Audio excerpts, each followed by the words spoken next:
ಪುಸ್ತಕ ಓದುವಾಗ ಸ್ವರ್ಗ ಹೀಗಿರುತ್ತದೆ ಅಂತ ಏನ್ ಮಾಡಿಕೊಂಡಾಗ ಸ್ವರ್ಗ ಹೀಗಿರುತ್ತೆ ಅಂತ ತೋರಿಸಿದಂತ ಪುಸ್ತಕ ಇದು.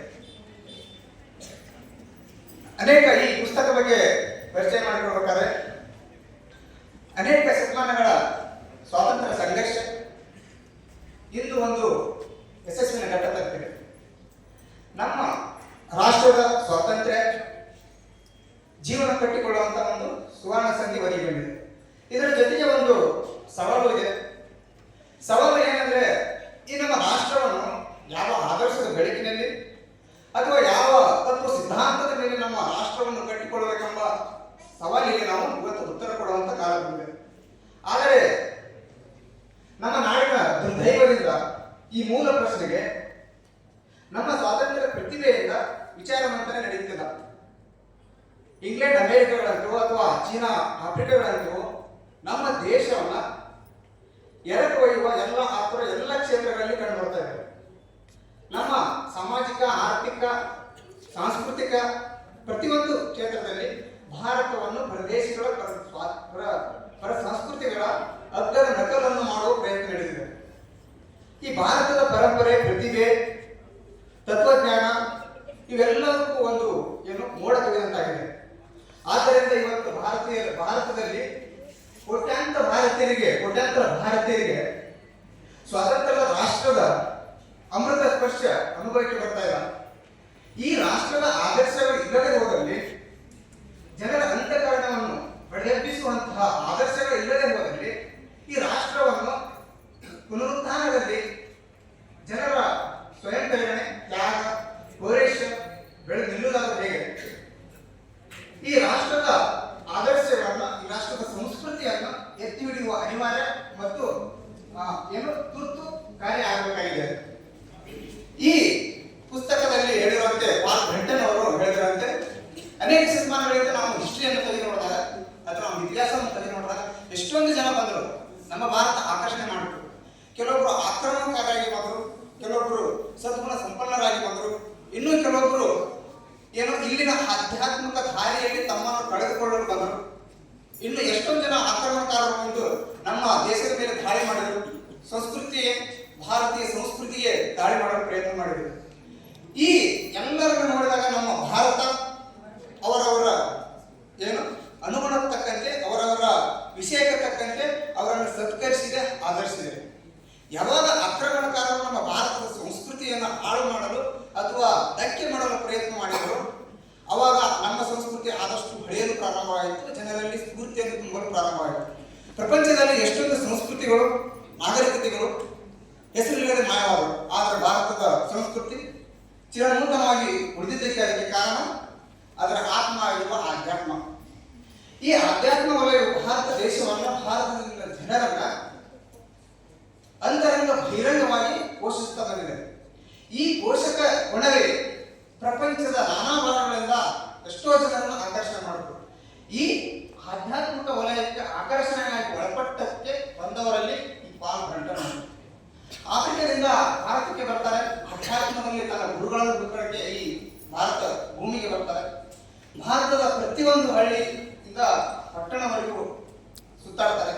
ಒಬ್ಬ ಕಾರ್ಮಿಕನಿಂದ ಪೊಲೀಸ್ ಅಧಿಕಾರಿಗಳಿಗೆಲ್ಲ ಮಾತಾಡಿಸ್ತಾರೆ. ಕೊನೆಗೆ ಅವರಿಗೆ ಸಿಕ್ಕಂತಹವರು ರಮಣ ಮಹರ್ಷಿಗಳು. ಎಷ್ಟು ಜನಕ್ಕೆ ಗೊತ್ತು ರಮಣ ಮಹರ್ಷಿಗಳು?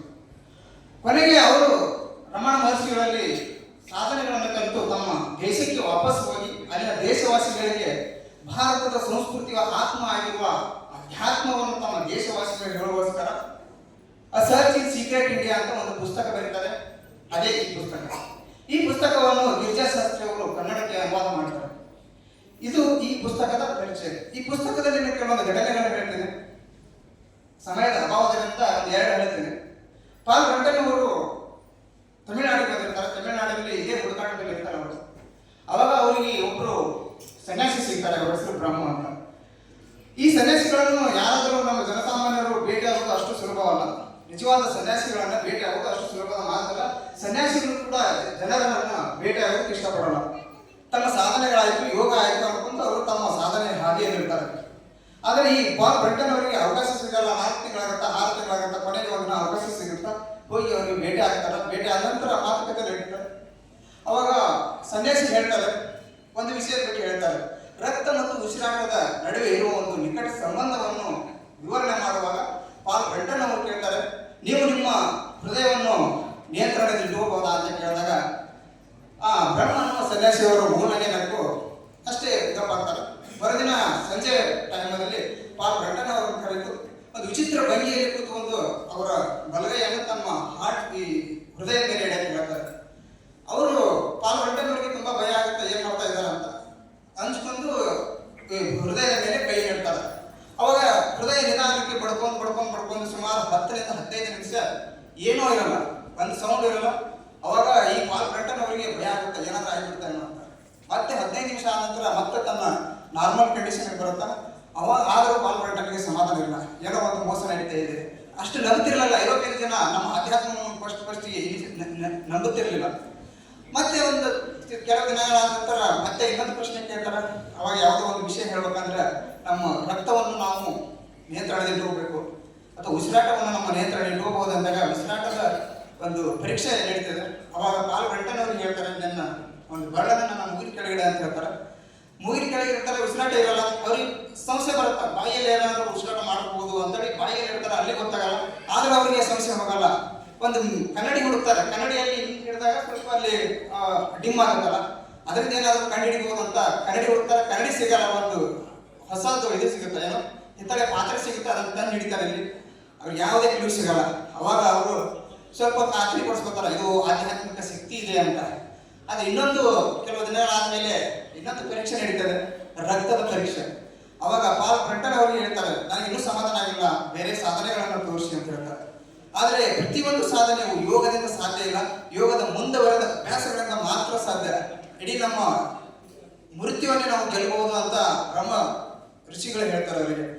ಒಂದಿನ ಒಂದು ವಿಚಿತ್ರ ಭಂಗಿಯಲ್ಲಿ ಕೂತ್ಕೊಂಡು ಕೈ ಹಿಂಗೆ ಬಿಟ್ಟಿರ್ತಾರೆ ಋಷಿ ಮುನಿಗಳು. ಅವಾಗ ಪಾಲ್ ಬ್ರಂಟನ್ ಅವರಿಗೆ ಒಂದು ಚಾಕು ಕೊಟ್ಟು ಬ್ಲಡ್ ನರ ಅಂತ ಹೇಳ್ತಾರಲ್ಲ, ನರದ ಮೇಲೆ ಕಟ್ ಮಾಡಕ್ ಹೇಳ್ತಾರೆ.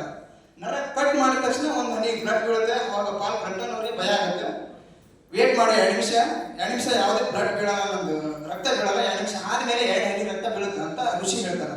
ಅವರು 2 ನಿಮಿಷ ಆತುರದಿಂದ ಕಾಯ್ಕೊಂಡು ಕೂತಿರ್ತಾರೆ. 2 ನಿಮಿಷ ಆಗಿದ್ದೆ 2 ಹನಿ ಬ್ಲಡ್ ಬೀಳುತ್ತೆ.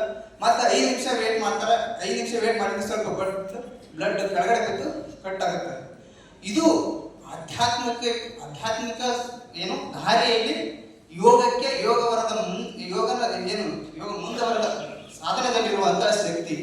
ಕೆಲವೊಮ್ಮೆ ನಾವು ಕೇಳ್ತಿರ್ಬೋದು ಜೀವ ಸಮಾಧಿ ಅಂತ ಹೇಳ್ತೇವೆ. ಈ ಕೆಲವೊಬ್ರು ಗೊತ್ತಿರ್ಬೋದು ಜೀವ ಸಮಾಧಿ. ಅವರೇ ತೀರ್ಮಾನ ಮಾಡ್ತಾರೆ ನಾನು ಯಾವಾಗ ಸಾಯ್ಬೇಕು ಅಂತ. ನಾನು ಸಾಯ್ತು 1 ವಾರ ಅಥವಾ 1 ತಿಂಗಳಿರ್ಲಾಕೆ ಸಮಾಧಿ ಮಾಡ್ಕೊಂತಾರೆ. ಇದು ಎಲ್ಲವೂ ಈ ಭಾರತದಲ್ಲಿನ ಸಂಸ್ಕೃತಿಯೇ ಅಲ್ಲಿರುವಂಥ ಒಂದು ಶಕ್ತಿ, ಆಧ್ಯಾತ್ಮಿಕ ಈ ಸಂಸ್ಕೃತಿಯ ಆತ್ಮ ಆಗಿರುವ ಏನಿದು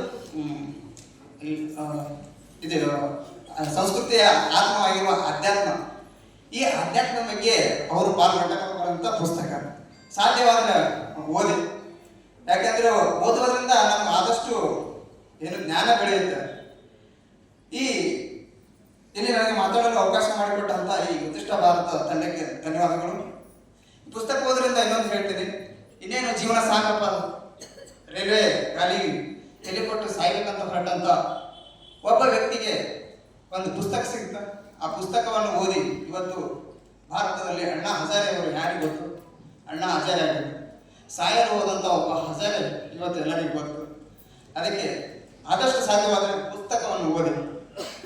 ಇಲ್ಲಿವರೆಗೂ ನಾನು ಹೇಳಿದ್ದು ಎಷ್ಟು ಮಂದಿಗೆ ಅರ್ಥ ಆಗಿತ್ತೋ ಗೊತ್ತಿಲ್ಲ, ಆದರೆ ಕೇಳಕ್ಕೆ ಪ್ರಯತ್ನ ಮಾಡಿದ್ದಕ್ಕೆ ಎಲ್ಲರಿಗೂ ಧನ್ಯವಾದಗಳು.